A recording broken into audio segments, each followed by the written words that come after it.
Sau khi chiến tranh bắt đầu, thần vương mình đầy máu chiến đấu 3000 dặm. Phượng Hoàng, nơi đi qua không một ai địch nổi.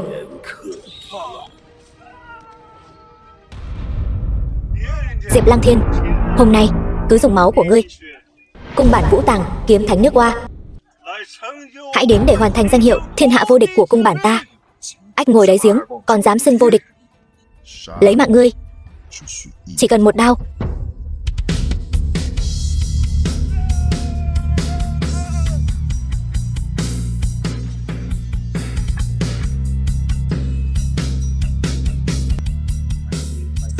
Đao này tên là Viêm Hoàng. Mất mạng dưới nó là phúc khí người tu luyện vạn đời mới có được. Chỉ cần chiến kỳ của thần điện Viêm Hoàng còn tung bay ở Bắc Cương một ngày thì đại hạ sẽ vĩnh viễn không thể bị xâm phạm. Kẻ nào xâm phạm mất mạng.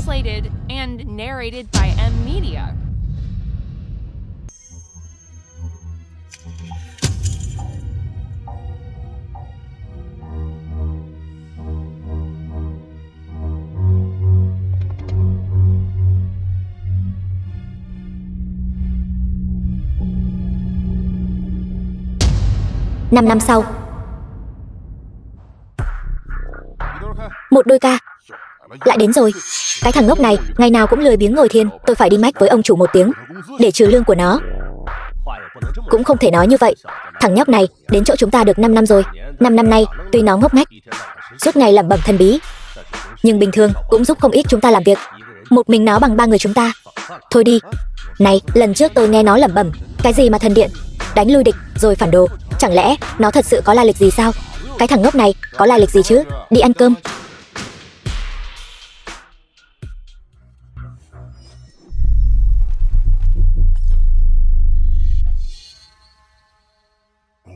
Năm năm rồi, cuối cùng ký ức cũng thức tỉnh.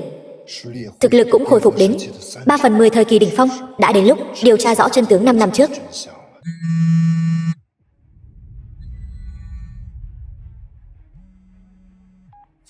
Phượng Hoàng, thần vương đại nhân, tôi đã trở về. 5 năm qua, thần điện Viêm Hoàng, 2 vệ Ba Ti, 12 cung, 8 đại chiến thần, không có một ngày nào ngừng tìm kiếm tung tích của ngài. Cuối cùng, ngài cũng trở về trong hào quang vương giả. Thuộc hạ lập tức đi sắp xếp tiệc thần vương, mời các hào môn đại hạ, chiêu cáo thiên hạ. Chuyện này không quan trọng. Trận đại chiến bảo vệ đất nước 5 năm trước, tôi bị nội gián trong thần điện hãm hại, trọng thương mất trí nhớ, lưu lạc đến Thiên Hải. Hiện giờ, thân phận nội gián vẫn chưa điều tra rõ. Tiếp tục điều tra. Mọi việc hành động kín đáo. Người đâu? Vâng. Theo ta, cùng ngành thần vương trở về. Vâng.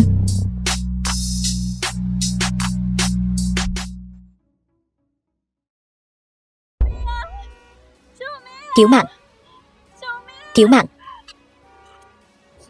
Cứu mạng. Cứu mạng.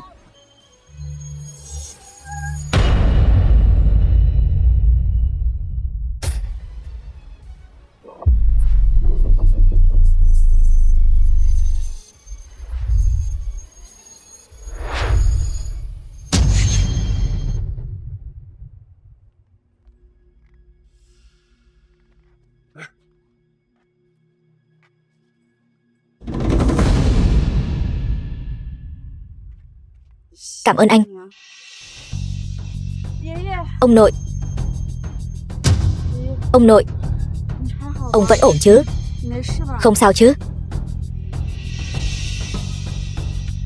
Khí thế ngút trời, uy phong như thương long. Người này tuyệt đối không phải hạng tầm thường. Tiên sinh, cậu đã cứu tôi và cháu gái. Lão phu vô cùng cảm kích. Ông nội. Ông nội, ông sao vậy? Ông nội, ám hồn chú của Oa Quốc. Giao cho tôi.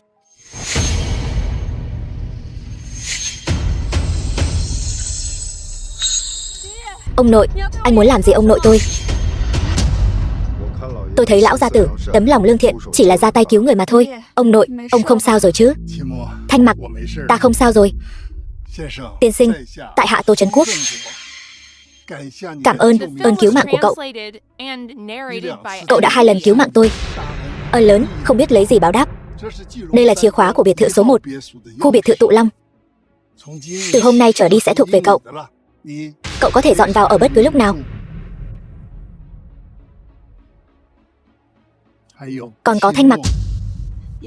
Ông nội bị bệnh đã lâu, nhà họ Tô chúng tôi đã dùng hết mọi mối quan hệ, tìm khắp danh y trong tỉnh Giang, nhưng vẫn vô ích mà trở về. Không ngờ anh lại chữa khỏi cho ông nội tôi dễ dàng như vậy. Tô Thanh Mặc tôi từng lập lời thề, chỉ cần có thể chữa khỏi bệnh cho ông nội tôi sẽ lấy thân báo đáp. Mong tiên sinh không chê bỏ, cưới tôi làm vợ. Chỉ là tiện tay làm thôi, không cần nói nhiều. Điều quan trọng là vẫn nên suy nghĩ kỹ xem ai muốn lấy mạng các ngươi. Phanh và chân ga bị động tay động chân, độc chú đòi mạng, đoạn sinh cơ. Nếu đã có chuyện này, đa tạ tiên sinh đã nhắc nhở. Thanh Mặc, sau khi chúng ta trở về, nhất định sẽ điều tra kỹ lưỡng. Tiên sinh, cậu giúp đỡ Tô gia như vậy, lại không nhận lễ vật, điều này khiến lão phu thực sự áy náy. Thế này đi, 3 ngày sau là tiệc mừng thọ của lão phu, xin mời tiên sinh nể mặt. Đây là thiệp mời tối thượng, chỉ có một tấm duy nhất, xin tiên sinh nhất định không được từ chối. Nếu tiên sinh không muốn đến cũng không sao, nhưng hôn sự của cháu gái tôi.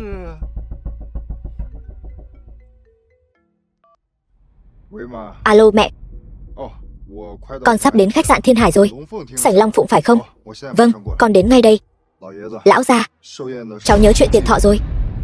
Cháu còn chút việc nên xin phép đi trước. Vẫn chưa biết tên của anh nữa.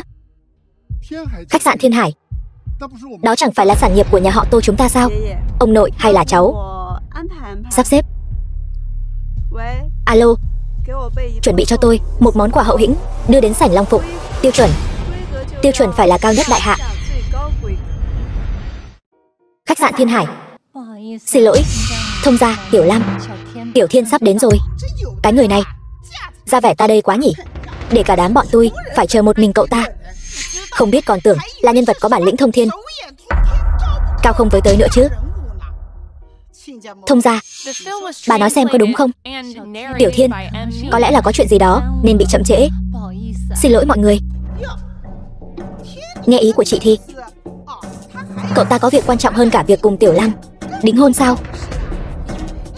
Vậy thì tiệc đính hôn này của chúng ta hay là hủy luôn đi, để đại nhân vật bận việc trước. Tôi không có ý đó.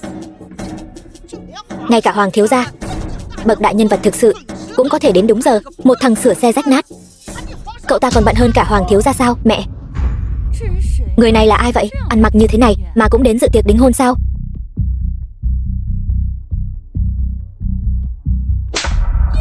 Diệp Lăng Thiên, chẳng phải tôi đã bảo anh đổi lễ phục rồi sao? Anh không hiểu tiếng người phải không? Đồ mất mặt, mau cút ra ngoài, thay quần áo ngay cho tôi. Mẹ con nhà các người không biết xấu hổ, chúng tôi còn biết xấu hổ đấy. Này, Di Lý, đối với cái loại người thuộc tầng lớp xã hội thấp kém này, đừng nên yêu cầu quá cao. Dù sao thì cái việc ăn mặc cũng phải xem có hợp không. Nếu người với cún lại mặc giống nhau, vậy chẳng phải là chỉ có cái vỏ ngoài giống người sao? Thật đúng là khó coi không chịu nổi. Nói cũng có lý đấy, chỉ là có vài người tự mình không biết là người hay là cún thôi. Diệp Lăng Thiên, cậu đang mắng ai đấy hả? Mọi người đừng nóng giận. Con người tôi vừa có quyền, vừa có thế, lại vừa có tiền, bị người ta ghen ghét đố kỵ mà. Rất bình thường thôi. Thế này đi, cầm lấy 200 tệ này, mua lấy bộ quần áo tử tế mà mặc, đừng ăn mặc rách dưới thế này. Xem như là tôi mừng cưới cậu.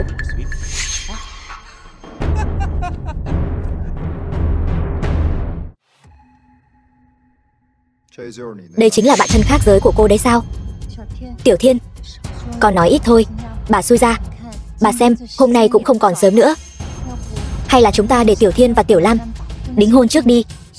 Được thôi, nhưng 200.000 tệ tiền sính lễ thì ít quá. Tôi muốn 1 triệu tệ. Cái gì? 1 triệu tệ?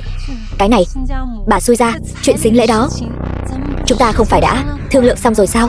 Thương lượng xong rồi thì sao? Bây giờ tôi đổi ý rồi. Không được sao? Bà xui ra, bà xem có bao nhiêu người đang nhìn kìa. Hay là chúng ta cứ để Tiểu Thiên và Tiểu Lam đính hôn trước đi. Chuyện tiền bạc chúng ta bàn bạc sau. Không được. Đính hôn xong bà không chịu nhận thì sao? Tôi biết tìm ai đây. Bà bớt nói nhảm đi. 1 triệu tệ mà bà không lấy ra được thì hôm nay hôn sự này không đính nữa. Mọi người xem nhà trai này khắp người toát ra mùi nghèo hèn. Tôi thấy rằng hôn sự này chắc là không thành rồi. Hạ Lam là đệ nhất mỹ nữ của Thiên Hải mà. 1 triệu tệ cũng không đắt đâu. Bà xui ra.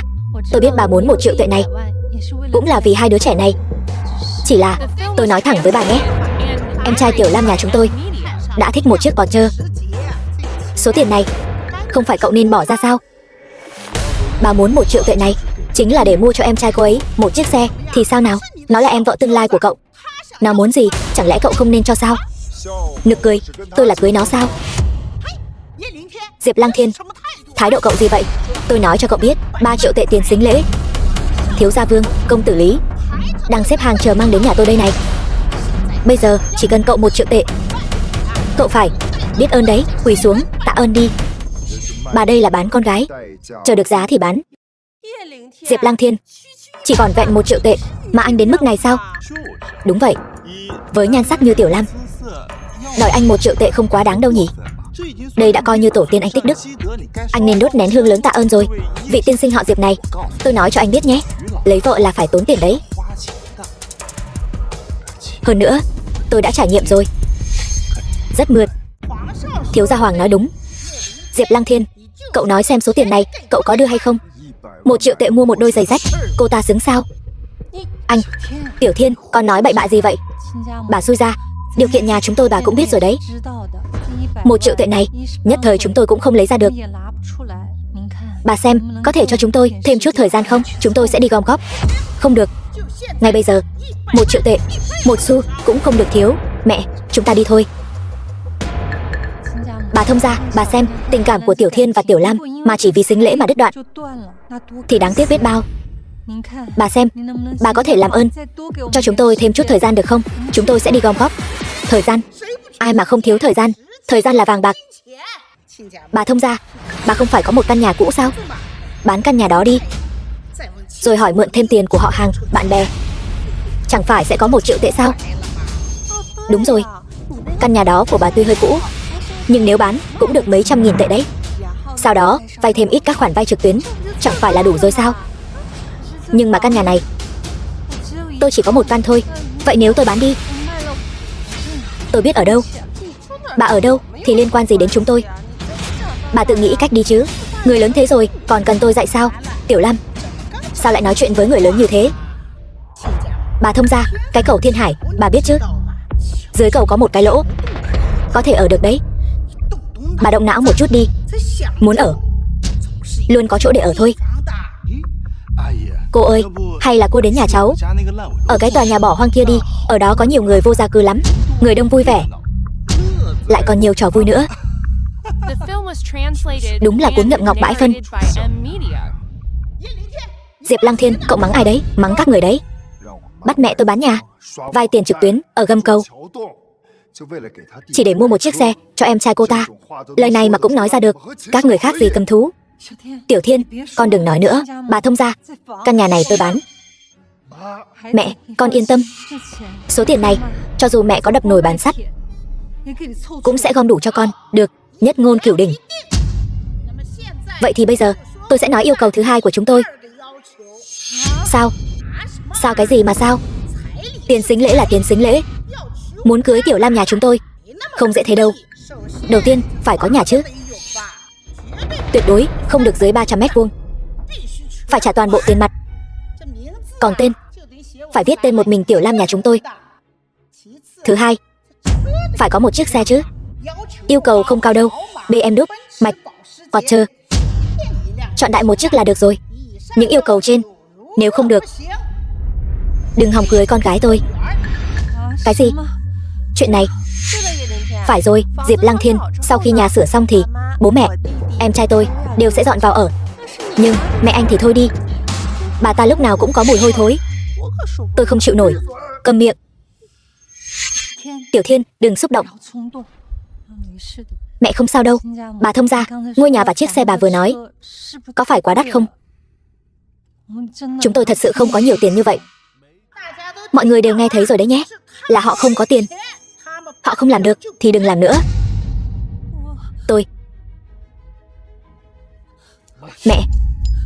Mẹ, bà thông gia, tôi cầu xin bà Bà cho chúng tôi thêm chút thời gian nữa, tôi sẽ nghĩ cách khác, nhất định sẽ gom đủ số tiền này cho bà.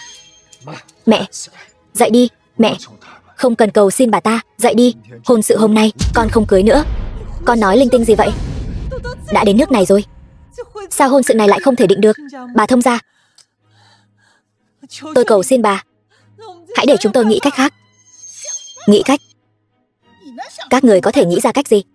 Chỉ dựa vào một thằng sửa xe thối, có thể nghĩ ra 1 triệu tệ sao? Mọi người tin tôi.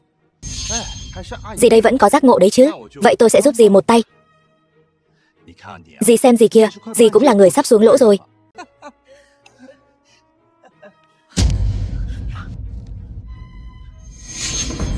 Hoàng Phi Long, mày muốn mất mạng. Mọi người nghe thấy chưa? Hắn ta đang đe dọa tôi. Thằng nhóc, tao thấy kẻ muốn mất mạng là mày mới đúng. Mày biết tao là ai không? Thiên Hải, Tiêu, Tần, Tô, Hoàng, tứ đại gia tộc. Hoàng gia của tao xếp thứ 4. Ở Thiên Hải, ngay cả vị tổng đốc đại nhân kia cũng phải nể mặt tao 3 phần. Đây chính là quyền thế, đây chính là chỗ dựa. Thằng nhóc, ai cho mày cái gan dám nói chuyện với tao như vậy hả? Hoàng gia thì sao chứ? Cả Thiên Hải này tao lật tay là có thể diệt. Nếu không phải hôm nay tao có việc quan trọng, mày sớm đã bị chu di cửu tộc rồi. Bây giờ mày dựa vào cái gì mà có tư cách nói chuyện với tao như vậy? Dựa vào cái gì? Dựa vào tao là hoàng gia, người thừa kế duy nhất. Còn mày chỉ là một kẻ ở xưởng sửa xe, phế vật vặt ốc vít. Dựa vào tài sản hàng tỷ dưới tên tao. Số dư trong thẻ ngân hàng là con số mà cả đời mày chưa từng thấy. Dựa vào bạn bè bên cạnh tao toàn là quan chức hiển hách quý tộc. Còn mày là một kẻ phế vật, tầng lớp thấp nhất trong xã hội. Tao và mày chính là người của hai thế giới. Tao thì ở trên trời, còn mày ở dưới bùn. Mày chắc chắn như vậy sao? Người ở trên trời là mày, không phải Hoàng thiếu gia. Lẽ nào là anh sao? Diệp Lăng Thiên, bỏ cái lòng tự trọng tự ti đó của anh xuống một chút đi. Anh càng cứng miệng càng mất mặt. Đúng vậy, Hoàng thiếu gia thân phận thế nào? Cậu địa vị thế nào? Một tên thợ sửa xe phế vật. Trong mắt tao, mày là con kiến mà tao dùng một ngón tay là có thể bóp toi mạng. Mày nghe rõ đây. Sau này ở Thiên Hải gặp Hoàng Phi Long tao cần phải hành lễ tam quỳ cửu khấu với tao, rồi sau đó bỏ đi như cún. Nếu ông đây vui vẻ, có lẽ còn có thể tha cho mày một lần. Tổng giám đốc Lưu của khách sạn Thiên Hải đến.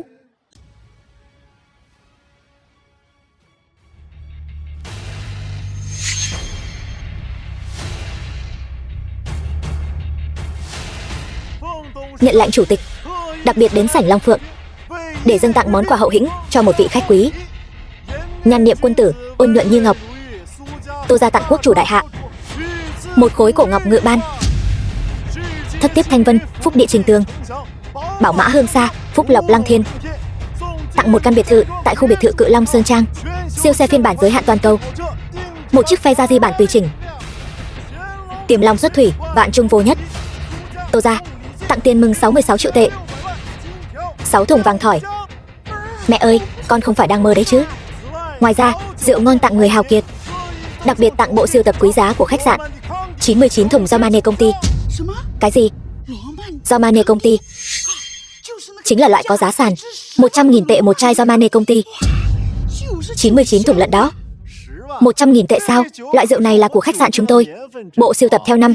Một chai 1 triệu tệ thôi. Cái này 66 triệu tệ. Cổ ngọc quốc bảo, siêu xe biệt thự, 6 thùng vàng thỏi, rượu quý triệu đô. Tổng giá trị của những thứ này cộng lại đã vượt quá 1 tỷ tệ rồi. Hoàng thiếu gia cũng ở đây sao? Tổng giám đốc Lưu, ông vừa nói những món quà này là tặng cho ai vậy? Chủ tịch của chúng tôi nói đến sảnh Long Phượng tặng cho một vị tiên sinh, nhưng cụ thể là ai thì tôi không biết. Còn chưa rõ sao? Ở trong sảnh Long Phượng này, ngoài Hoàng thiếu gia, còn ai có quan hệ với chủ tịch khách sạn 7 sao Thiên Hải chứ? Đó là nhân vật cốt lõi của Tô gia lớn thứ 3 ở Thiên Hải. Đúng vậy, Tô gia này chỉ có Hoàng thiếu mới có tư cách quen biết thôi. Chủ tịch, tôi còn chưa từng gặp mặt. Lưu tổng, giúp tôi chuyển lời Ý tốt của chủ tịch, tôi xin nhận. Vâng. Hoàng thiếu, các anh ngay cả chủ tịch khách sạn Thiên Hải cũng quen biết, lại còn thân thiết như vậy, quả nhiên là người tài xuất chúng. Trẻ tuổi tài giỏi, không giống như một số người lương tháng 3.000 tệ, chẳng làm nên trò trống gì, chỉ biết làm trò cười cho thiên hạ. Diệp Lăng Thiên, cậu thấy chưa? Đây chính là khoảng cách giữa anh và Hoàng thiếu. Thấy chưa? Đây chính là quyền thế, chính là bối cảnh, là mối quan hệ, là thực lực. Anh một tên thợ sửa xe rách nát, có bản lĩnh gì chứ? Dì ơi, cháu nói thẳng với dì nhé. Với điều kiện nhà dì, con trai dì cả đời này cũng không lấy được cháu đâu. Cô nói xong chưa? Hôn sự hôm nay tôi không định nữa. Cái gì? Diệp Lăng Thiên, cậu nói vậy là có ý gì? Tôi nói chưa đủ rõ ràng sao? Hạ Lam, cô là kẻ nịnh bợ quyền thế, kẻ uốn lưỡi xu nịnh. Tôi thấy cô thật ghê tởm, vứt bỏ như giày rách. Diệp Lăng Thiên, cậu muốn làm phản sao? Diệp Lăng Thiên, tôi thật không ngờ anh lại là người như vậy. Mẹ tôi chẳng qua chỉ hỏi anh chút tiền sính lễ, anh đã muốn từ bỏ tôi rồi sao? Lẽ nào trong lòng anh tôi còn không bằng số tiền này sao? Lẽ nào tình cảm mấy năm nay của chúng ta trong lòng anh lại rẻ mạt đến thế sao? Tình cảm? Loại người như cô không xứng nói chuyện tình cảm với tôi. Sao anh có thể nói tôi như vậy? Tôi đối với anh còn chưa đủ tốt sao? Vì lễ đính hôn tôi còn đặc biệt đi làm tóc. Cầu xin Hoàng thiếu đặt phòng tiệc ở đây, chẳng phải là để cho anh nở mày nở mặt sao? Còn anh thì sao? Mặc một bộ đồ rách rưới đến đây. Tôi vì lòng tự tôn đáng thương của anh, tôi đã không đuổi anh ra ngoài đúng không? Anh không đủ tiền sính lễ, không mua nổi nhà và xe, tôi cũng chủ động đi tìm cách giúp anh. Anh không biết lượng sức mình, chọc Hoàng thiếu không vui, tôi vì bảo vệ anh còn đứng ra hòa giải, rồi bây giờ anh lại nói tôi như vậy. Hạ Lam, tôi phải nói rằng nếu một người mà vô liêm sỉ đến mức độ như cô thật sự đã phá vỡ giới hạn thấp nhất của thế giới rồi. Diệp Lăng Thiên, anh có thể đừng trẻ con như vậy nữa không? Tôi vốn tưởng rằng dưới sự giúp đỡ của tôi anh sẽ ngày càng tốt hơn, dù không thể sánh bằng người như Hoàng thiếu, nhưng ít nhất sẽ không như trước đây. Tôi không ngờ anh thật sự quá khiến tôi thất vọng rồi. Tiểu Lam, sao con còn nói với cái tên vô dụng này nhiều thế làm gì? Hắn vốn dĩ không xứng với con, có cơ hội được ở bên con, đó là hắn đã tu được phúc phận 8 đời rồi. Phúc phận? Hôm nay là do chính các người tự tay chôn vùi phúc phận tu được vạn đời chính mình. Nực cười. Diệp Lăng Thiên, cái loại thợ sửa xe vô tích sự như anh, trừ Hạ Lam tôi ra, nhìn khắp thiên hải này có người phụ nữ nào chịu lấy anh chứ?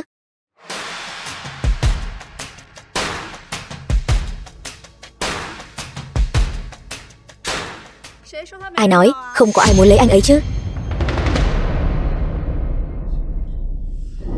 Chồng ơi, sao anh lại bỏ em một mình ở biệt thự, tự mình chạy ra ngoài chơi vậy? Sao cô lại đến đây? Tiểu thư đây, ra giúp anh đó, nhìn cho kỹ đây. Hay cho Diệp Lăng Thiên cậu, tôi cứ thắc mắc, sao cậu lại không cần Tiểu Lam nhà chúng tôi nữa? Hóa ra anh đã sớm ở bên ngoài, cặp kè với Hồ Ly Tinh phú bà rồi. Thất lễ rồi, tiểu nữ Hồ Ly Tinh, bái kiến đại nhân Hắc Sơn lão yêu. Cô thật là trơ trẽn. Diệp Lăng Thiên, anh mau giải thích cho tôi. Giải thích cái gì chứ? Tôi chính là Tiểu Tam đây. Tôi đang lo làm sao để lên làm chính thất đây. Cô đúng là tốt bụng, tự nguyện từ bỏ người đàn ông hoàn hảo như vậy. Chồng ơi, em không cần sính lễ, còn có thể bù thêm tiền. Về nhà đi, em sẽ hầu hạ anh thật tốt. Mỹ nữ, tôi đoán cô chắc là bị tên thợ sửa xe này lừa rồi đúng không? Hắn ta chỉ là một tên thợ sửa xe vô dụng, hoàn toàn không xứng với sắc đẹp của cô. Anh ấy không xứng, vậy ai mới xứng đây? Anh sao? Mỹ nữ, với nhan sắc và khí chất của cô, gả vào hào môn cũng không quá đáng, cần gì phải theo hắn ta chịu khổ chứ? Hoàng gia của tôi đây là một trong tứ đại hào môn thế gia ở Thiên Hải, hay là cô theo tôi đi, tôi sẽ cho cô hưởng thụ vinh hoa phú quý không hết. Hoàng thiếu, anh trông khá xấu xí, nhưng anh nghĩ thì đẹp đấy. Cô có ý gì? Nhìn kìa, người kia, hắn ta khá xứng đôi với cô đấy. Một kẻ thì mù mắt, một kẻ thì không thấy được người. Rốt cuộc là ai mù mắt?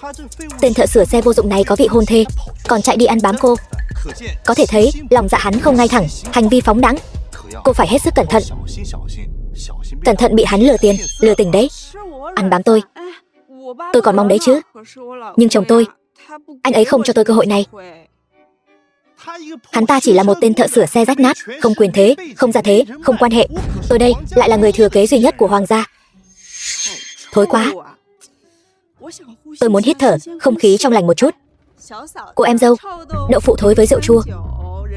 Đường đời dễ đi. Còn tôi đây thì đã giúp cô chuẩn bị sẵn người tiếp theo rồi đấy. Chồng ơi, anh xem em hiểu chuyện đến mức nào này. Ngay cả người yêu cũ của anh, em cũng chăm sóc tốt rồi. Anh quá đáng rồi đấy. Không những phản bội tôi, lại còn dẫn theo con hồ ly tinh này đến đây làm loạn. Anh còn là đàn ông không vậy? Phản bội? Cô lấy tư cách gì mà nói với tôi chuyện phản bội? Anh... Ý anh là sao? Ý gì? Cô tưởng tôi không biết sao? Chuyện bẩn thỉu giữa cô và Hoàng Phi Long. Câu bé cưng không kìm được thốt ra trong điện thoại lúc đó. Tôi nghe rõ một. Xưa có Tào Tháo thích vợ người khác, nay có Hoàng thiếu gia. Thật kích thích.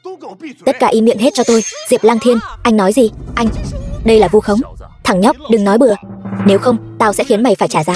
Một cái giá mà mày không thể gánh nổi. Trời ơi, hai người đúng là góc ghẻ giả làm ách xanh. Vừa xấu lại còn chơi bời. Mẹ kiếp. Nếu Hoàng thiếu gia không muốn nổi danh khắp thiên hải, tốt nhất là nên tôn trọng tôi một chút. Mày đang uy hiếp tao. Chồng ơi, rõ ràng thế cơ sao? Diệp Lang Thiên, tôi cho cậu cơ hội cuối cùng. Chỉ cần cậu gom đủ tiền, rồi quỳ xuống, dập đầu xin lỗi Hoàng thiếu gia, tôi có thể xem xét, bỏ qua chuyện cũ. Diệp Lang Thiên, tôi biết vừa rồi anh nói lời tức giận. Chỉ cần anh bảo mẹ anh đi bán căn nhà, làm bất cứ việc gì, gom đủ số tiền đáng lẽ phải đưa cho nhà tôi, rồi sau đó tôi sẽ xem xét đính hôn với anh. Dù sao anh nghĩ kỹ xem, mẹ anh lớn tuổi như vậy rồi, còn sống, đó chẳng phải cũng là gánh nặng sao? Tôi đây cũng là nghĩ cho anh đấy. Con danh thối tha, dám đánh tao, đồ xúc sinh, cùng một ruột. Mày còn đánh con gái tao, mày. Bình thường tôi chưa bao giờ đánh người, nhưng con gái bà không tính là người. Mày... Được, bà họ Lý, đây là thằng con trai tốt mà bà nuôi dạy đấy. Dẫn theo con hồ ly tinh này đến đây bắt nạt mẹ con tôi đúng không? Tiểu Thiên, chuyện này... Mẹ, đừng nói nữa. Hôm nay con vốn dĩ không đến đây để đính hôn, vốn dĩ muốn để tình nghĩa cũ thì nhịn chuyện này cho qua, nhưng nhẫn nhịn hết lần này đến lần khác chỉ khiến các người được đằng chân lên đằng đầu. Đã như vậy thì tôi sẽ không nhịn nữa. Diệp Lang Thiên, cậu có ý gì? Ý gì sao? Lý Thiến, bà chỉ biết có tiền. Hễ nói đến chuyện kết hôn là mở miệng ra đòi nhà, đòi xe, đòi tiền sính lễ, công khai ra giá bán con gái ruột của mình. Tao thấy trong lòng bà căn bản không có hai chữ tình cảm nhỉ. Còn cô nữa, Hạ Lam, lẳng lơ không có liêm sỉ. Vì tiền mà bảo mẹ tôi kết liễu, câu này mà cô cũng nói ra được. Nói cô là súc vật, còn là nâng tầm cô đấy. Để cô làm đàn bà của tôi sẽ khiến cả thiên hạ cười chê. Đã vậy thì từ hôm nay, Diệp Lang Thiên tôi không có bất kỳ liên quan gì đến các người nữa. Một thằng thợ sửa xe rách nát dám lên mặt trước mặt bà đây. Diệp Lang Thiên, đời này tôi sẽ không bao giờ tha thứ cho anh. Cô không xứng. Tôi không xứng sao? Diệp Lang Thiên, anh có phải quên mình là ai rồi không? Một thằng phế vật như anh, không tiền, không quyền, không địa vị, tôi chịu ở bên anh. Đã là phúc phận 8 đời của anh tu luyện được rồi, bây giờ anh còn nói tôi không xứng. Được, Hoàng thiếu là tình nhân của tôi. Sao nào? Anh cũng không nghĩ kỹ xem, nếu không phải anh quá phế vật, tôi có đi ngoại tình không? Hơn nữa, Hoàng thiếu anh ta cũng không ngăn cản tôi kết hôn mà, chỉ là thỉnh thoảng qua tìm tôi lên giường thôi. Đã vậy anh không có bản lĩnh cho tôi cuộc sống mà tôi muốn, thì tôi đi tìm người khác cũng có vấn đề gì đâu nhỉ? Một thằng đàn ông to xác như anh, ngay cả chút đạo lý này cũng không hiểu, định sẵn cả đời, chỉ là một thằng nhu nhược vô dụng. Đúng vậy, điều kiện của con gái tôi thế này mà có thể ở bên mày, mày đáng lẽ nên mỗi ngày đốt hương tắm gội để cảm ơn trời đất. Diệp Lang Thiên, anh phải biết, anh chỉ là một con cún liếm chân của tôi thôi. Tôi thích ở với ai thì ở. Sao ngay cả nhận thức như một con cún mà anh cũng không có vậy? Hoàng thiếu mới là chân mạnh thiên tử của tôi. Đúng là một cặp cẩu nam nữ mà. Hoàng thiếu, anh ta bắt nạt chúng ta. Yên tâm đi, bảo bối, anh sẽ cho cái thằng thợ sửa xe phế vật này biết bắt nạt phụ nữ của anh sẽ có kết cục thế nào. Mày không có tư cách đứng nói chuyện với tao. Quỳ xuống, liếm sạch đi. Loại phế vật như mày không biết trời cao đất dày thì phải quỳ mà nói chuyện. Chỉ bắt hắn liếm sạch vẫn chưa đủ. Em muốn khiến hắn nhà tan cửa nát, cho hắn biết hậu quả khi chọc giận em. Hoàng Phi Long, nhà họ Hoàng của các người ở Thiên Hải cũng chỉ là gia tộc xếp thứ 4 thôi. Cho dù cha mày là Hoàng Thiên, đứng trước mặt tao cũng không dám vô lễ với tao như vậy. Có cần tao gọi điện thoại bảo ông ta qua đây xem thử rốt cuộc sẽ dùng gia pháp gì để xử phạt đây? Cô cầm miệng lại cho tôi. Chỉ loại đàn bà như cô mới đi bao nuôi thứ phế vật như Diệp Lăng Thiên. Làm sao có thể quen biết người đứng đầu xã hội như cha tôi? Tôi biết rồi, chắc chắn cô là nữ diễn viên được cái tên phế vật Diệp Lăng Thiên này mời đến. Cô cút sang một bên cho tôi.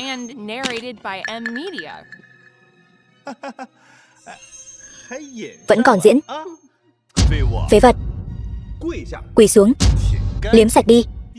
Nếu lão tử tâm trạng tốt, nói không chừng còn có thể giữ lại cho cậu một cái xác toàn thây, cún điên sổ mặt trời, không biết tự lượng sức mình. Thằng nhóc này miệng lúc nào cũng cứng thế, dám khiến Hoàng thiếu mất mặt. Thật sự không sợ toi mạng. Hắn ta là một thợ sửa xe, dù có cứng đến mấy, có cứng hơn được bối cảnh của Hoàng thiếu sao? Diệp Lăng Thiên, cậu hình như vẫn chưa hiểu rõ tình hình. Trước mặt Hoàng Phi Long tôi là cậu không biết tự lượng sức mình, không biết nói gì. Thế giới này là thuộc về loại người như Hoàng thiếu, như cậu, một thợ sửa xe rách nát, sẽ vĩnh viễn không bao giờ hiểu được cái khoảng cách giữa người với người, một trời một vực. Hãy nhận rõ hiện thực đi. Loại rác rưởi tầng đáy như các người chỉ xứng đáng làm phân bón cho xã hội thượng lưu của chúng tôi. Còn có tác dụng gì nữa chứ? Trong mắt những người thuộc xã hội thượng lưu của chúng tôi, cậu là con kiến hôi mà tôi chỉ cần một tay là có thể bóp mất mạng. Bây giờ là vì tôi vui, cậu mới xứng đáng đứng nói chuyện với tôi. Nếu tôi không vui, cậu cũng chỉ xứng đáng quỳ xuống nói chuyện với tôi. Cậu hiểu chưa? Hoàng thiếu, anh nói nhảm với hắn nhiều thế làm gì? Hai người căn bản không phải là người cùng một thế giới. Cái tên phế vật đó không hiểu đâu. Mau giải quyết hắn đi. Tối nay mặc váy cưới ở bên anh không thành vấn đề bảo bối. Tôi suýt quên mất cái tên cún liếm này của em. Vẫn chưa nếm thử nó đúng không? Đúng rồi, để tôi nói cho cậu biết nhé. Người phụ nữ của cậu trên giường rất tuyệt vời. Đáng ghét. Hạ Lam, Tiểu Thiên tốt với cô như vậy, sao cô có thể như thế?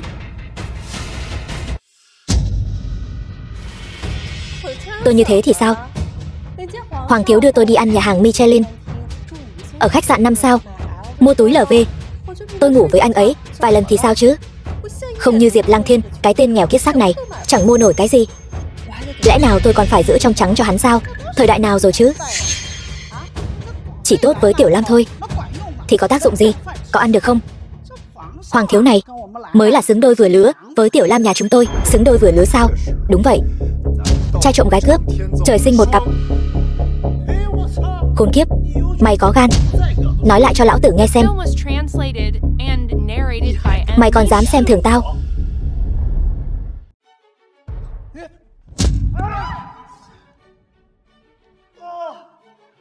Hoàng thiếu, Hoàng thiếu, Hoàng thiếu, đứng lên.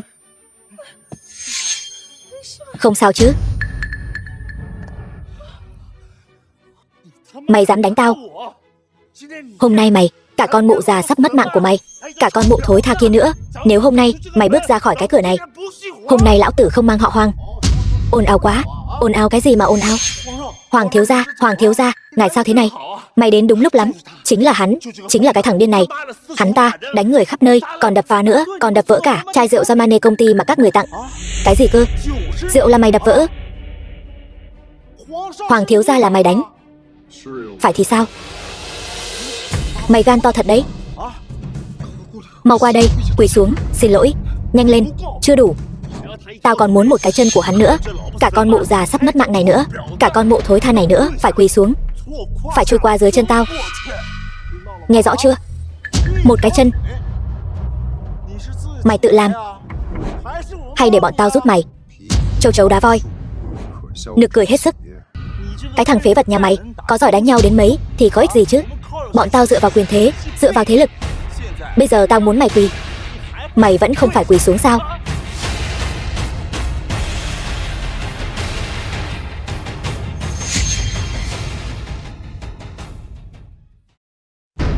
Anh chính là tổng giám đốc khách sạn Thiên Hải.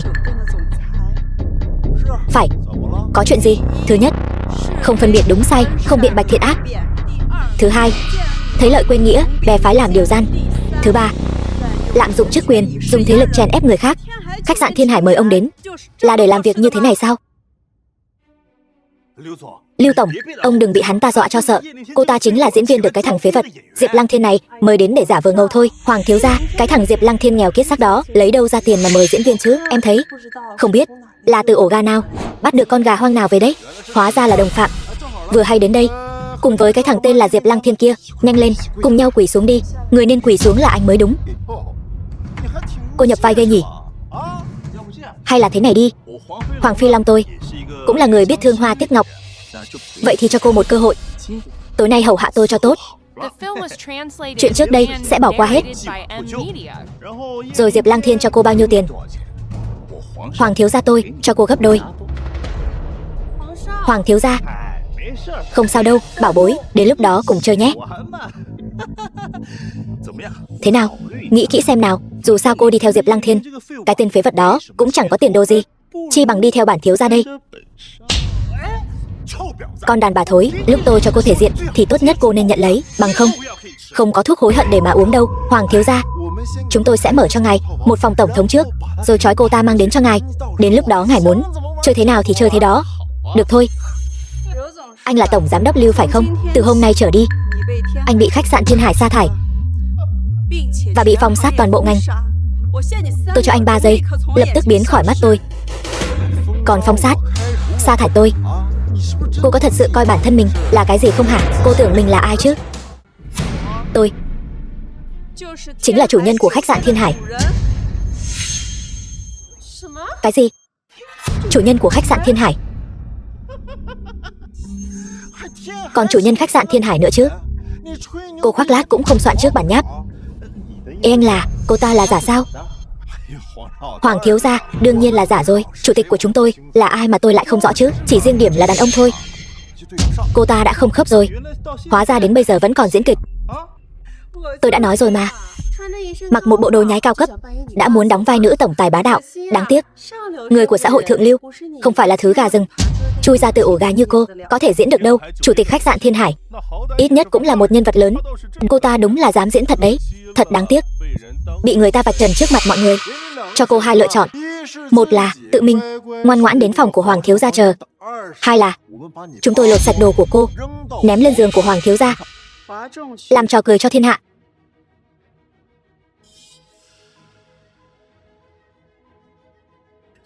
Thật sự rất buồn cười đấy.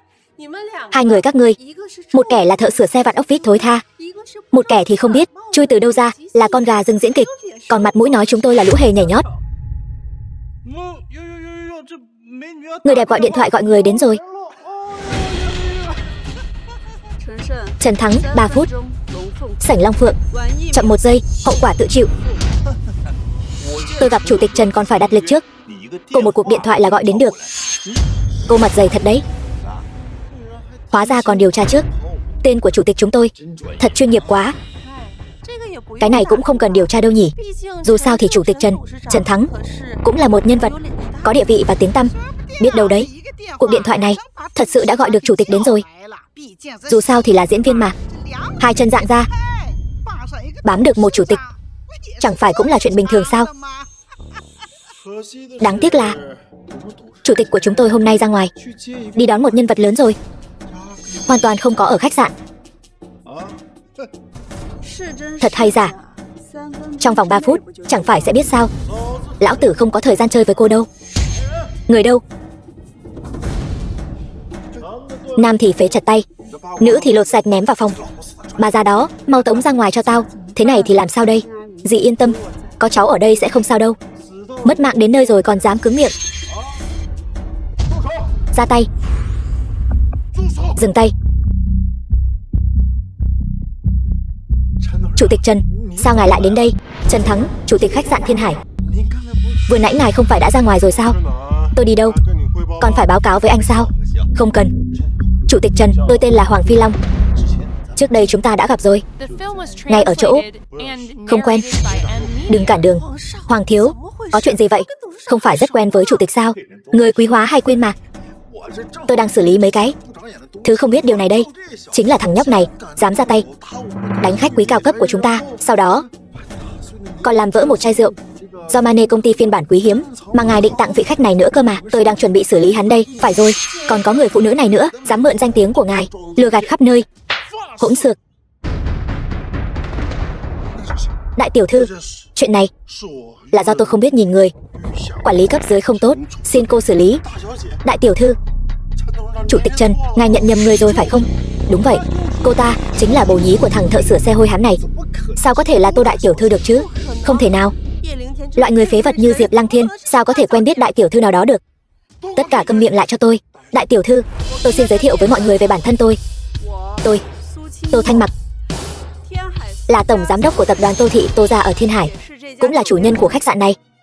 Cô ấy vậy mà lại là đại tiểu thư Tô Gia. Thằng thợ sửa xe đó thật sự đã được bám vào một cái đùi lớn rồi. Đại tiểu thư, tôi thật sự không nhận ra là cô, xin cô tha cho tôi được không? Tôi thật sự không nhận ra. Thân là tổng giám đốc khách sạn, hùa theo kẻ mạnh trắng đen lẫn lộn. Tô Gia chúng tôi không cần người như anh. Tôi không muốn nhìn thấy anh ta ở đây. Vâng đại tiểu thư. Lưu Hổ, cút đi. Đại tiểu thư, tôi sai rồi, tha cho tôi, được không? Đại tiểu thư, đưa xuống đi. Đại tiểu thư, tôi sai rồi. Đại tiểu thư, công việc này tôi không thể mất được. Đại tiểu thư, đại tiểu thư. Sao có thể chứ? Tô đại tiểu thư, vừa nãy chúng tôi chỉ đùa với cô thôi. Hạ Lam, Lý Thiến, hai người từ nay sẽ bị đưa vào danh sách đen, vĩnh viễn không được bước vào tất cả các cơ sở của Tô Thị chúng tôi. Cái gì? Hoàng thiếu gia, anh nói gì đi chứ? Tô đại tiểu thư, trước đây là tôi có mắt không thấy Thái Sơn, hay là cô nể mặt tôi một chút? Mặt mũi của anh ở chỗ tôi không đáng một xu. Hơn nữa, anh nghỉ thế hiếp người trong khách sạn của tôi, còn làm vỡ rượu tôi tặng cho Diệp tiên sinh. Anh còn mong tôi nể mặt anh thế nào nữa? Cái gì? Mấy chai rượu đó là tặng cho Diệp Lăng Thiên. Vậy thì còn những món quà xa xỉ kia thì sao? Đương nhiên cũng là tặng cho Diệp tiên sinh. Chuyện gì thế này? Hoàng thiếu gia, anh không phải nói những món quà đó đều là tặng cho anh sao? Câm miệng lại. Tô đại tiểu thư, tôi từ hôm nay trở đi hủy bỏ tư cách thành viên của anh tại khách sạn Thiên Hải. Tất cả các cơ sở của Tô gia chúng tôi đều từ chối hợp tác với Hoàng gia các người. Tô đại tiểu thư, nếu chỉ vì một chút chuyện nhỏ này mà hủy bỏ hợp tác với gia tộc chúng tôi, có phải hơi quá độc đoán rồi không? Dù sao cha tôi mới vừa ký hợp đồng 1 tỷ tệ với gia tộc các cô. Đúng vậy, Tô đại tiểu thư, chúng tôi đây chẳng phải cũng là bị Diệp Lăng Thiên lừa sao? Cô cứ rộng lượng, giơ cao đánh khẽ, tha cho chúng tôi đi. Tô đại tiểu thư, nếu không phải Diệp Lăng Thiên cái tên phế vật này, sao chúng tôi dám bất kính với cô chứ? Cô xem, có phải không? Diệp tiên sinh là người thế nào chứ? Mà bà lại dám vô lễ với Diệp tiên sinh. Là trách tôi phạt các người quá nhẹ sao? Còn về Hoàng gia các người, chỉ là hợp đồng 1 tỷ tệ, Tô gia chúng tôi vẫn chưa để vào mắt. Tô Thanh Mặc, hợp đồng 1 tỷ tệ, chị nói không cần là không cần sao? Khẩu khí lớn thật đấy. Tô gia này vẫn chưa đến lượt chị làm chủ. Tô đại thiếu gia, đó không phải là em trai của Tô đại tiểu thư sao? Sao lại còn mắng nhau thế này? Nghe nói 2 hôm trước lão gia nhà họ Tô vừa giao vị trí tổng giám đốc tặng quyền cho đại tiểu thư. Chắc là vì chuyện này. Trần Thắng, người gan lớn thật đấy. Người không biết ai là người thừa kế tương lai của nhà họ Tô sao? Chỉ biết nghe theo Tô Thanh Mặc. Người đã nghĩ đến hậu quả chưa? Đại thiếu gia, người nhớ kỹ đây. Người chỉ là một con cún Tô gia ta nuôi thôi. Làm cún quan trọng nhất là nhận rõ chủ nhân của mình là ai. Sau này, ngươi chỉ cần chịu trách nhiệm với người Tô gia là được rồi. Còn chuyện của người ngoài, người bớt xen vào đi. Hiểu chưa? Tô Tiểu Đông, cậu có ý gì? Tôi có ý gì? Nếu tôi không đến, danh tiếng Tô gia chúng ta sẽ bị chị làm cho tan nát hết. Hoàng thiếu, hắn là ai vậy? Ở Thiên Hải, vậy mà có người không biết tôi sao? Mỹ nữ, cô nghe kỹ đây. Tô Tiểu Đồng tôi chính là cháu đích tôn duy nhất của nhà họ Tô Thiên Hải, cũng là người duy nhất thừa kế gia tộc này. độc nhất vô nhị. Vậy thì Tô Thanh Mặc, chị ta chẳng qua chỉ là một đứa con hoang mà ông Tô nhặt về từ ven đường mà thôi. Tô Tiểu Đông, cậu, tôi nói sai sao? Xin lỗi, chị chỉ là một đứa con nuôi của nhà họ Tô mà thôi. Năm đó nếu không phải ông nội tôi nhặt chị về, không biết chị đã lăn lóc ở bãi rác nào rồi. Tô Thanh Mặc, đừng tưởng chị mang họ Tô thì chị là người Tô gia tôi. Tổng giám đốc đại diện thì sao chứ? Tô gia cuối cùng cũng là của Tô Tiểu Đồng tôi. Chị chẳng qua chỉ là người ngoài của Tô gia tôi. Chị uy phong thật đấy nhỉ? Tổng giám đốc Lưu nói đuổi là đuổi, đơn hàng 1 tỷ tệ nói hủy là hủy. Người không biết còn tưởng rằng chị đã là người trèo lái Tô gia rồi. Tô Thanh Mặc, lão già vẫn chưa qua đời đâu nhé. Chị đã vội vàng thế sao? Tôi không có. Hóa ra là một con gà rừng dạ làm phượng hoàng. Tô Thanh Mặc, vậy tôi vẫn khuyên cô hãy bàn bạc kỹ lưỡng với người thừa kế thật sự. Có nên hủy bỏ hợp tác với hoàng gia tôi không? Nếu Tô gia cô gặp bất lợi, Tô thiếu lại đuổi cô ra khỏi nhà, vậy chẳng phải cô lại trở thành cô nhi nữa sao? Con hồ ly tinh mồm mép ép nhảy. Hèn gì, thì ra là một đứa có người sinh ra mà không có người nuôi dưỡng, một đứa tiện chủng.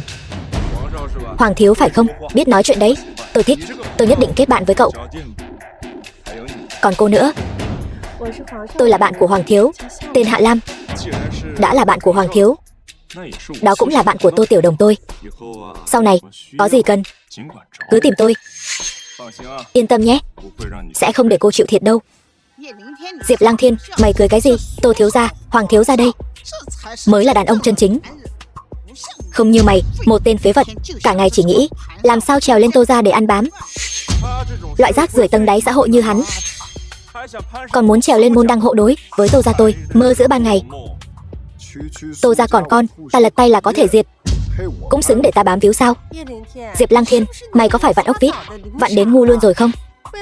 Vì cố ăn miếng cơm mềm đã quá hạn này, lại dám đắc tội Tô đại thiếu gia chúng tôi, thật không biết sống chết. Diệp Lăng Thiên phải không?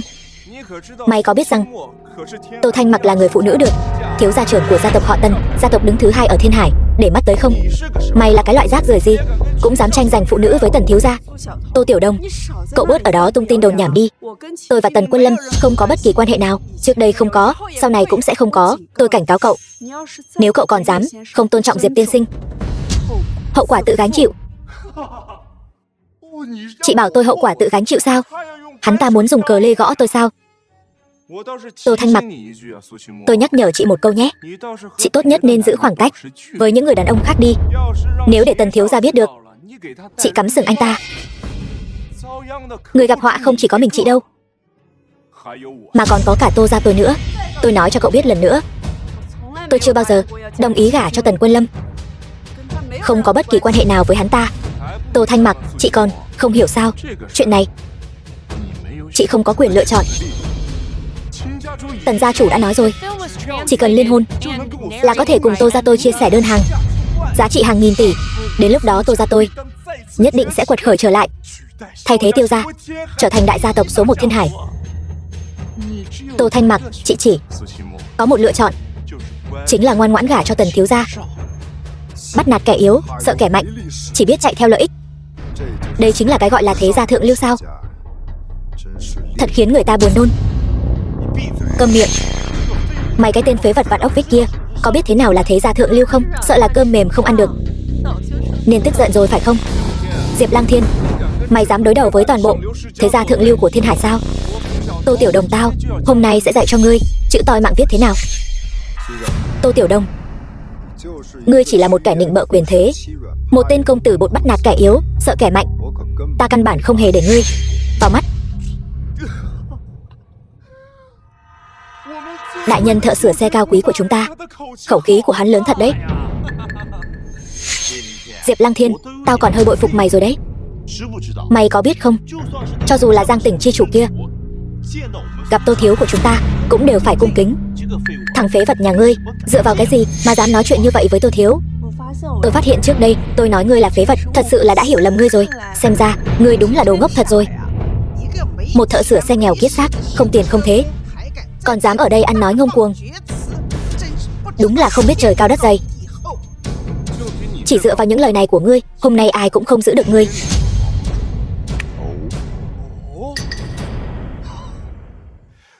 Ngươi đúng là không thấy quan tài không rơi lệ. Người đâu? Tham kiến thiếu chủ. Thần điện Viêm Hoàng đã nghe qua chưa? Những hộ vệ này của bổn thiếu gia chính là xuất thân từ ứng viên của thần điện Viêm Hoàng. Thế lực chí tôn đại hạ, thần điện Viêm Hoàng, chiến sĩ thần điện có sức chiến đấu kinh thiên động địa. Cho dù chỉ là ứng cử viên thì cũng là người được chọn một trong vạn người đấy. Muốn bồi dưỡng một đội hộ vệ ứng viên như thế này thì mỗi năm ít nhất phải tốn mấy chục triệu. Hơn nữa còn phải xác minh tư chất gia tộc. Ngay cả hoàng gia ta cũng không có tư cách này. Thấy chưa, Diệp Lăng Thiên, tiền có thể khiến ta nuôi nổi bọn họ, quyền có thể khiến ta coi thường quy tắc, thế có thể khiến bọn họ làm cuốn cho ta. Ta bảo bọn họ cắn ai thì bọn họ phải cắn người đó. Ngươi lấy cái gì đấu với ta? Ứng viên của thần điện Viêm Hoàng là có thể làm càn rồi sao? Diệp Lăng Thiên, ngươi biết cái quái gì chứ? Thành viên của thế lực đỉnh cao như thần điện Viêm Hoàng, dù chỉ là ứng cử viên thôi thì trong toàn bộ đại hạ cũng là tồn tại hiếm có như lông phượng sừng lân. Tô thiếu có thể thu phục nhiều người làm hộ vệ như vậy thì đã có thể nói là quyền thế ngập trời rồi. Diệp Lăng Thiên, ngươi đối đầu với ta như kiến chống voi, tự tìm đường bỏ mạng. Ta cho ngươi cơ hội cuối cùng, quỳ xuống dập đầu, tự phế hai tay. Như vậy ta còn có thể xem xét tha cho ngươi một mạng. Tô Tiểu Đông, cậu đừng quá đáng. Diệp tiên sinh, chị câm miệng. Phế vật, tao chỉ cho mày 3 giây. Một là quỳ, hai là mất mạng. Tô Tiểu Đông, nếu không phải để mặt việc ngươi cùng họ với Thanh Mặc thì ngươi đã mất mạng từ lâu rồi. Vậy nên ta cho ngươi 3 giây để biến khỏi mắt ta. Thằng nhóc này chán sống rồi sao? Lúc này còn dám cãi lại Tô đại thiếu gia. Tầng lớp dưới cùng vẫn là tầng lớp dưới cùng. Hắn tưởng Tô thiếu gia đang dọa hắn sao? Diệp Lăng Thiên, ngươi là cái thá gì? Tô Thanh Mặc, chị ta là cái thá gì? Ở Thiên Hải chưa từng có ai dám nói chuyện với tao như vậy. Mày đang muốn mất mạng. Tô thiếu, mày tránh ra cho tao. Mày dám đánh tao, xử hắn cho tao. Các ngươi thân là người của thần điện Viêm Hoàng, không ở chiến trường bảo vệ đất nước, chạy đến đây làm cuốn cho người khác.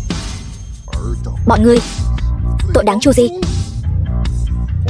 Bỏ nhiều tiền như vậy, nuôi nhiều phế vật như vậy. Ta thấy ngươi không phải là sức mạnh của quyền thế, rõ ràng là bị gài làm kẻ ngốc rồi mà. Mày rốt cuộc là ai? Quái vật, quái vật, còn ai nữa? Ngươi đừng qua đây. Đừng đánh ta. Ta là đại thiếu gia Tô gia, là người thừa kế duy nhất của Tô gia. Ta là người của thần điện Viêm Hoàng. Diệp Lăng Thiên, đừng đánh mặt. Ngươi là người của thần điện Viêm Hoàng, thần tướng Phượng Hoàng của thần điện Viêm Hoàng. Nghe nói qua chưa? Cô ấy chính là người đứng sau ta. Nếu ngươi dám động vào ta, thần tướng Phượng Hoàng nhất định sẽ không tha cho ngươi. Báo thù cho ta, sau đó diệt cả nhà ngươi. Tô đại thiếu gia lại là người của thần điện Viêm Hoàng. Tôi thấy là bịa đặt thôi. Thần điện Viêm Hoàng trấn giữ Bắc Cương, chưa từng nghe nói xuất hiện ở trong nước. Các ngươi hiểu cái quái gì? Một trận quốc chiến 5 năm trước, thần vương đại nhân thần bí biến mất. Bên trong thần điện Viêm Hoàng, các nhánh thế lực đã cử người thâm nhập vào các đại thành, âm thầm chọn lựa những người tìm rồng tại địa phương để truy tìm tung tích của thần vương đại nhân. Còn ở Thiên Hải của ta chính là mạch Phượng Hoàng. Ta chính là người tìm rồng do Phượng Hoàng đại nhân chỉ định. Ngươi quen Phượng Hoàng? Đúng vậy, ta là cánh tay đắc lực của Phượng Hoàng đại nhân. Vậy ngươi có biết Phượng Hoàng trước mặt ta cũng phải cúi đầu?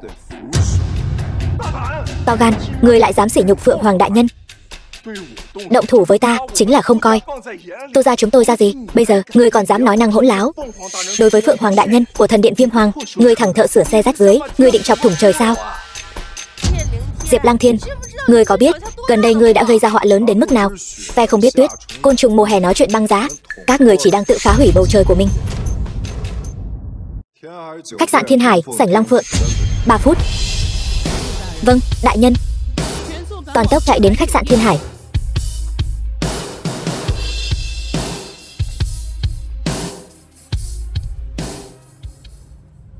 Đắc tội với thần điện Viêm Hoàng, người gọi ai cũng vô dụng thôi. Diệp Lăng Thiên, nếu biết điều, mau tự phế hai tay cho ta, quỳ xuống tạ tội.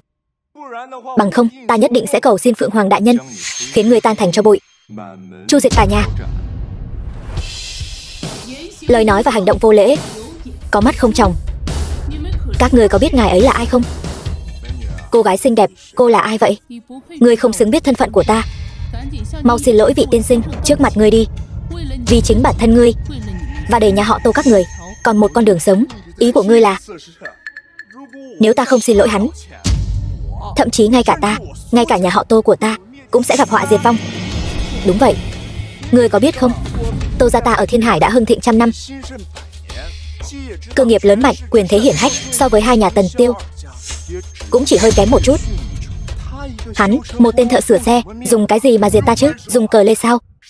Phải, hắn đúng là có thể đánh, nhưng sau lưng ta chính là Phượng Hoàng đại nhân, người tôn quý tối cao không ai sánh bằng. Hay là ngươi dám đối đầu với cả thần điện Viêm Hoàng? Chỉ bằng ngươi tự hỏi hắn xem sao, hắn có dám không? Ngươi, tội thứ nhất, cáo mượn oai hùng, ỷ thế hiếp người. Tội thứ hai, lấy giả làm thật, làm hỏng danh tiếng Phượng Hoàng của ta, làm loạn uy danh thần điện của ta. Tội thứ ba, dám bất kính với Diệp tiên sinh. Ba tội cùng lúc đã đáng bị chu diệt. Phó điện chủ Phượng Hoàng của thần điện Viêm Hoàng xin chỉ thị, có nên tru sát người này không? Cô ấy chính là người của thần điện Viêm Hoàng. Phượng Hoàng đại nhân, đường đường là Phượng Hoàng đại nhân, lại quỳ xuống trước tên thợ sửa xe nghèo hèn đó. Mẹ, cứ ngồi sang bên cạnh một lát đi, con còn có việc cần xử lý. Vừa nãy, ngươi không phải nói Phượng Hoàng là chỗ dựa của ngươi sao? Sao bây giờ, đến trước mặt ngươi, ngược lại không nhận ra? Phượng Hoàng đại nhân, tôi sai rồi. Tôi không phải người của thần điện Viêm Hoàng gì cả. Tôi chỉ nghe người khác nói vài câu, tôi mới bịa ra thôi. Cầu xin các ngài, tha cho tôi đi. Cầu xin ta vô dụng thôi, sinh tử của ngươi tùy thuộc vào một quyết định của Diệp tiên sinh. Diệp tiên sinh, cầu xin ngài tha cho tôi đi. Tôi làm thế chỉ vì nghe họ nói xấu ngài. Tô Tiểu Đồng, ngươi nói linh tinh gì vậy? Chúng tôi vừa nãy là cùng Diệp tiên sinh đùa thôi, phải không? Diệp tiên sinh, Phượng Hoàng đại nhân, chúng tôi có mối quan hệ rất tốt với Diệp tiên sinh, chúng tôi là bạn tốt. Đúng vậy, tôi còn là vị hôn thê của Diệp tiên sinh nữa. Tất cả im miệng hết cho tôi. Diệp tiên sinh, những người này nên xử lý thế nào? Hay là giải quyết hết đi? Vâng, ra tay đi. Tôi vẫn chưa muốn mất mạng mà. Đừng lấy mạng tôi.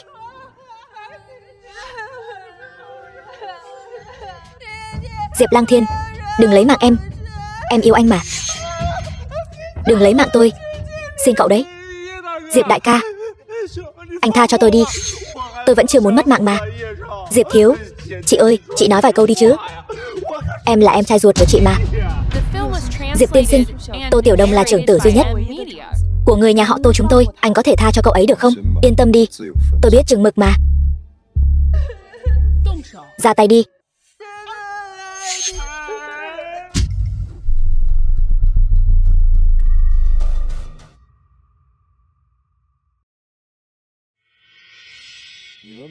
Các người không phải rất thích đùa sao? Sao mới đùa một chút thôi mà đã sợ đến mức này rồi? Nể mặt Tô tiểu thư, chuyện hôm nay dừng lại ở đây. Nhưng nếu còn lần sau, tôi tuyệt đối sẽ không tha thứ. Thanh Mặc, đi thôi.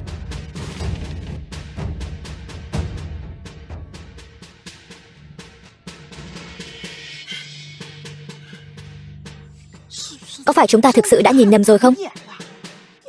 Diệp Lăng Thiên, vậy mà lại quen Phượng Hoàng đại nhân. Giả thôi. Tất cả đều là giả hết. Ý gì vậy? Trong 5 năm qua, hắn ta vẫn luôn là một thợ sửa xe, sao có thể quen biết được nhân vật đỉnh cao như Phượng Hoàng đại nhân? Khả năng duy nhất là họ đều đang diễn kịch. Nhìn xem, trong tình huống vừa rồi, họ vậy mà lại dễ dàng thả chúng ta đi. Điều duy nhất có thể giải thích được là hắn ta căn bản không dám làm gì chúng ta, vì họ sợ không thể kết thúc được. Sau đó vội vàng rời đi cũng là sợ bị lộ tẩy. Đúng vậy, đúng rồi. Tôi ở bên anh ta lâu như vậy rồi, tôi hiểu anh ta nhất. Anh ta nhu nhược như vậy, sao có thể lợi hại như thế được? Đúng vậy. Hay lắm Diệp Lăng Thiên, dám lừa gạt tôi. Mối thù này không báo, tôi thề không làm người. Tòa nhà của gia tộc Tiêu, người tập kích ta 5 năm trước, ta biết là ai rồi. Thần Vương đại nhân rốt cuộc là ai?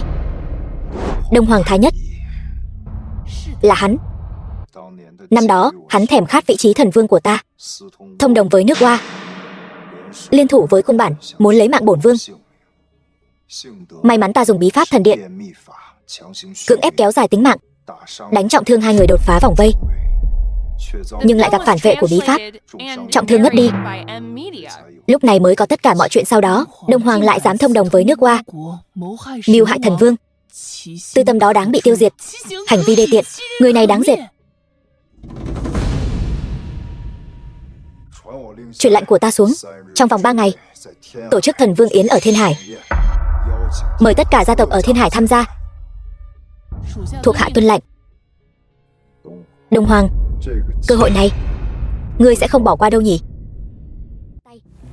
Hôm nay em định nấu cơm ở nhà, lát nữa anh có muốn đến ăn không?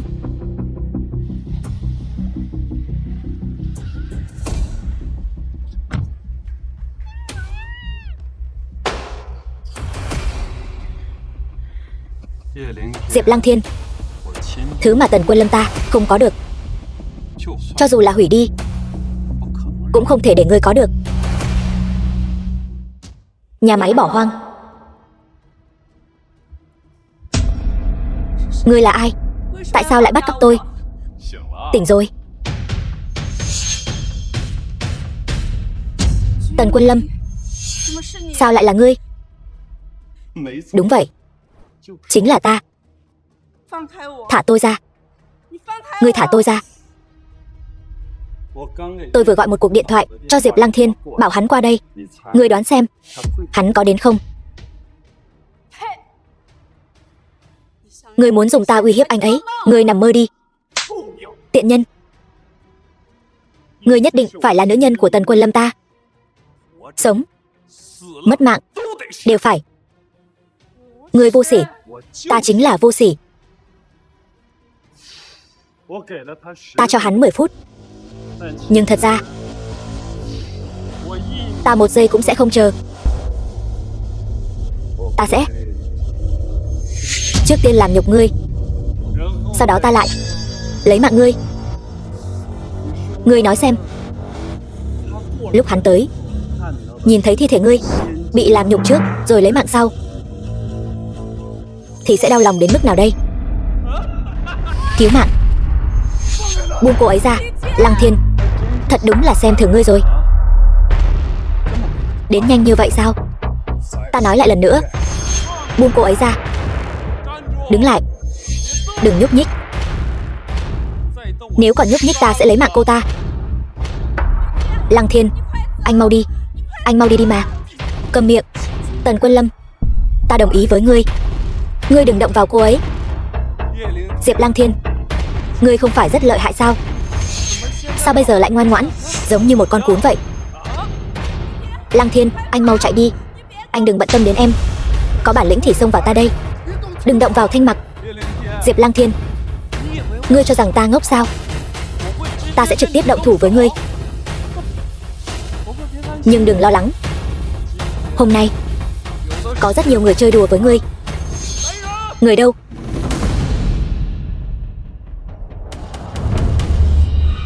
Diệp Lăng Thiên, mấy vị này đều là sát thủ đỉnh cấp, được thần vương đại nhân sắp xếp cho ta. Ta không tin hôm nay ngươi còn có thể sống sót. Ta muốn bọn họ để lại cho ngươi một hơi thở, sau đó nhìn ta đem Tô Thanh Mặc làm nhục trước, sau đó lấy mạng. Động thủ cho ta. Lăng Thiên,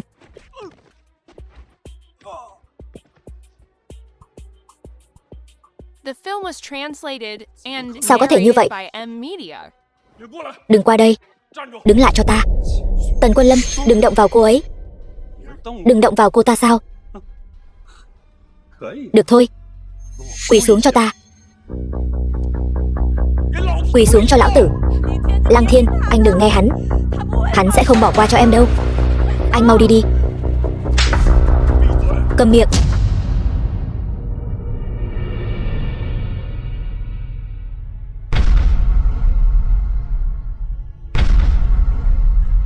Ngươi không phải rất giỏi đánh nhau sao? Ngươi giỏi đánh nhau thì sao chứ? Vẫn không phải ngoan ngoãn. Quỳ xuống cho ta. Cầu xin ta đi. Cầu xin ta đi. Cầu xin ngươi. Tha cho Thanh Mặc. Tha cho cô ta. Được thôi. Trước tiên hãy cầm dao lên. Đừng mà, Lăng Thiên. Ngươi cầm miệng cho ta. Diệp Lăng Thiên, ngươi tự mình chọn đi. Đừng mà, Lăng Thiên. Được. Rất tốt. Có thể thả Thanh Mặc ra rồi chứ? Thả cô ta sao? Diệp Lăng Thiên, sao tôi có thể thả cô ta ra được chứ? Đùa tôi? Đúng vậy, tôi chính là đang đùa anh. Anh làm gì được tôi? Không phải rất lợi hại sao? Bây giờ không phải vẫn như một phế vật quỳ gối dưới chân Tần Quân Lâm tôi sao? Muốn mất mạng. Kẻ muốn mất mạng là ngươi. Diệp Lăng Thiên, ngươi dám động vào ta, và cả Thần Vương đại nhân đứng sau ta. Hôm nay ta sẽ tiễn hai người các ngươi cùng xuống địa ngục. Sao có thể?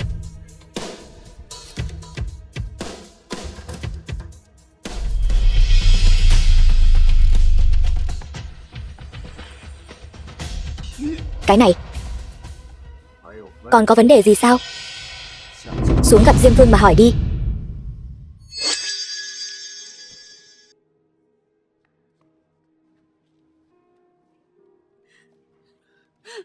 Lăng Thiên, em tưởng sẽ không bao giờ gặp lại anh nữa. Sẽ không đâu. Anh vẫn luôn ở đây. Cảm ơn anh.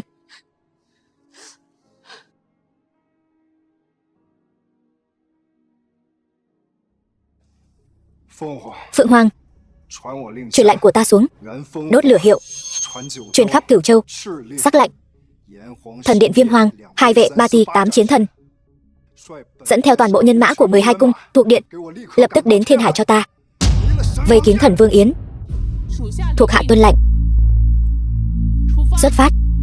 Hôm nay diệt Tần gia, chu diệt phản đồ. Diệt Tần gia, chu diệt phản đồ. Diệt Tần gia, chu diệt phản đồ. Thần Vương Yến tại Thiên Hải. Bản vương tuyên bố, kể từ hôm nay, Tô Đại Vi chính là tân gia chủ. Tô gia, ai tán thành, ai phản đối?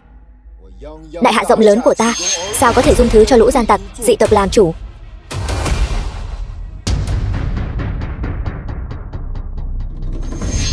Diệp Lăng Thiên, người vậy mà chưa mất mạng.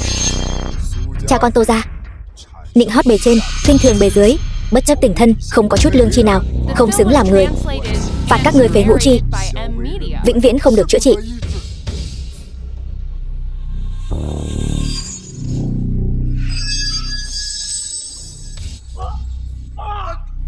Cứu tôi. Cơ thể không còn cảm giác rồi. Cứu tôi. Còn có hai người các ngươi, thân là người đại hạ, vô liêm sỉ, làm trâu làm ngựa cho người nước Hoa, thật sự nghĩ rằng ta sẽ không lấy mạng các ngươi sao? Diệp Lăng Thiên, nhìn ngươi kiêu ngạo kìa, còn muốn lấy mạng bọn ta. Ngươi cũng không nhìn xem cục diện bây giờ thế nào đi. Diệp Lăng Thiên, Hạ Lam ta bây giờ là nữ nhân của Thần Vương đại nhân. Ngươi bây giờ gặp ta chỉ có quỳ xuống cầu xin tha mạng mà thôi, còn muốn lấy mạng ta. Trước hết hỏi xem Thần Vương đại nhân có đồng ý không? Thần điện Viêm Hoàng có đồng ý không? Loại cặn bã, ăn cây táo rào cây sung, thông đồng với địch phản quốc như hắn, căn bản không xứng được gọi hai chữ thần vương, càng không xứng nhắc đến tên thần điện Viêm Hoàng. Đông Hoàng, gặp thần điện Viêm Hoàng, Thần Vương Diệp Lăng Thiên còn không quỳ xuống, đợi bản vương ban toi mạng sao? Đông Hoàng, 5 năm trước, người vì tư dục cá nhân cấu kết với nước Hoa, xúi dục cung bản xâm lược đại hạ của ta. sau đó lại lén lút đánh lén, muốn đẩy bản vương vào chỗ mất mạng. Đáng tiếc, người quá yếu. Cung bản cũng quá yếu, cho dù bản vương bị trọng thương, cũng không phải lũ chuột bọ các ngươi có thể địch lại. Còn có ngươi cung bản, nếu không phải Đông Hoàng đánh lén, ngươi sớm đã là vong hồn dưới đao của bản vương. Ai cho ngươi dũng khí lần nữa đặt chân lên cương thổ đại hạ của ta? Phượng Hoàng đâu? Thuộc hạ có mặt. Luật pháp đại hạ, kẻ thông địch phản quốc. Đáng tội gì? Lấy mạng, kẻ ám sát chiến hữu. Đáng tội gì? Lấy mạng, kẻ xâm phạm biên giới. Đáng tội gì? Kẻ xâm lược đại hạ của ta đáng tội gì? Tiêu diệt, tiêu diệt, tiêu diệt. Mời hai vị chịu mất mạng. 5 năm trước, ta không thể lấy mạng ngươi. Hôm nay, sẽ để ngươi bỏ mạng dưới đao của ta. Vẫn là câu nói đó, lấy mạng ngươi chỉ cần một đao.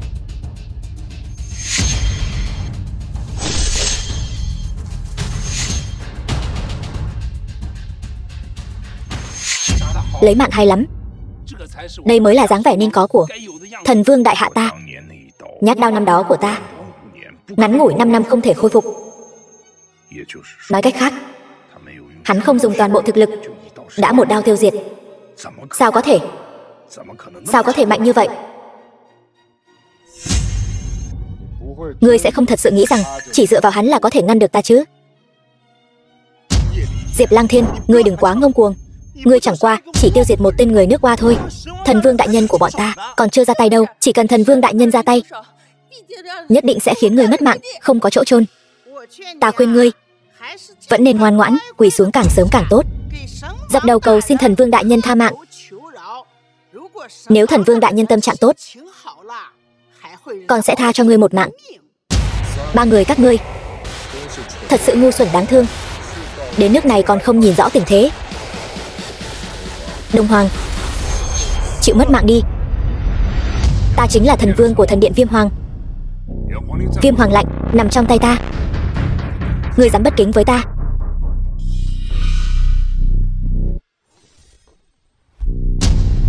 Đông Hoàng, ngươi có biết hai chữ Viêm Hoàng của Viêm Hoàng lạnh này từ đâu mà có không?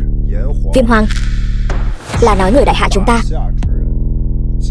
đều là con cháu Viêm Hoàng, trong cơ thể chảy xuôi đều là máu Viêm Hoàng vĩnh không khuất phục. Trước đại thế quốc gia nên lấy ra ngựa bọc thây, máu nhuộm chiến trường. Còn ngươi, thông địch phản quốc, kẻ bại hoại cấu kết với dị tộc, không có tư cách chạm vào Viêm Hoàng lạnh này. Còn về thần vương, các đời thần vương của Viêm Hoàng thần điện ta đều lấy bảo vệ quốc gia, chiến tử xa trường làm vinh quang vô hạn. Cương thổ đại hạ của ta chính là từng tấc như vậy, dùng vô số máu tươi đúc thành. Còn ngươi, trong đầu chỉ nghĩ đến chỉ có vị trí thần vương, cái trí cao vô thượng, chưa từng nghĩ đến với tư cách là thần vương, người sẽ vì Giang Sơn đại hạ mà đi đến bước nào. Ta bỏ nhà bỏ nước, không có bất kỳ giới hạn nào. Diệp Lăng Thiên, ta với tư cách là thần vương, tuyệt đối không cho phép loại người như ngươi đặt chân lên cương thổ đại hạ của ta, làm ô nhục thần điện Viêm Hoàng của ta. Cung nghênh thần vương hồi vị. Cung nghênh thần vương hồi vị. Cung nghênh thần vương hồi vị. Hình như có gì đó không đúng. Diệp Lăng Thiên, hình như thật sự là vị thần vương đại nhân kia. Ta đã bỏ lỡ điều gì vậy? Xong rồi, xong rồi. Thần vương đại nhân, cầu xin ngài tha cho ta đi, cầu xin ngài tha cho ta đi. Thần vương đại nhân, lấy mạng tên hán gian bán nước này, lấy mạng hắn đi. Tiêu diệt, tiêu diệt, tiêu diệt. Trời ơi, thật sự là thần vương, không phải là thợ sửa xe sao? Mẹ, đều tại mẹ. Lúc đó con suýt chút nữa đã đính hôn với hắn rồi. Mẹ làm sao biết hắn là thần vương đại nhân chứ? Năm đó ta là bị cung bản mê hoặc, không phải ta muốn lấy mạng ngài, là hắn ép ta làm. Cầu xin ngài tha cho ta một mạng đi. Cầu xin ngài tha cho ta một mạng đi. Vì tình nghĩa cũ, người kết liễu đi.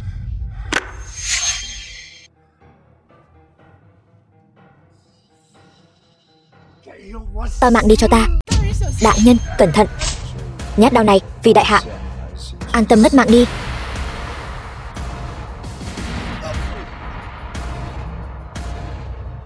Đông Hoàng Thái Nhất, cung bản Vũ Tàng, tội không thể tha thứ. Bổn vương lấy mạng chúng để răn đe kẻ khác. Tốt, thần vương giải quyết hay lắm. Lý gia từ nay về sau nguyện đi theo thần vương. Tên bán nước nên mất mạng như vậy. Vương gia ta nguyện đi theo thần vương. Thần vương đại nhân, cầu xin ngài đừng lấy mạng chúng tôi, tha cho chúng tôi đi. Còn hành vi của đám người các ngươi, dám tự xưng là dân đại hạ, từ hôm nay trục xuất khỏi đại hạ. Tần gia chủ, đây là đi đâu vậy? Thần vương đại nhân, ta không có cách nào cả, ta là bị ép buộc. Đều là Đông Hoàng và cung bản ép ta làm. Cầu xin ngài tha cho ta một mạng đi. Ngươi có biết con trai ngươi Tần Quân Lâm bắt cóc Tô Thanh Mặc và ép ta kết liễu không? Cái gì?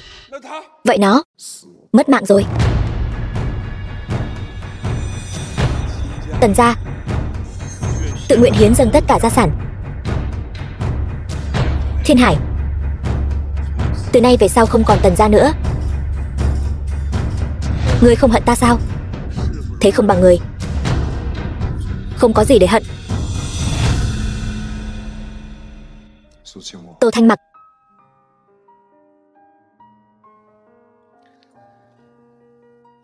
lấy đao này làm sính lễ, em có nguyện ý gả cho anh không? Em nguyện ý.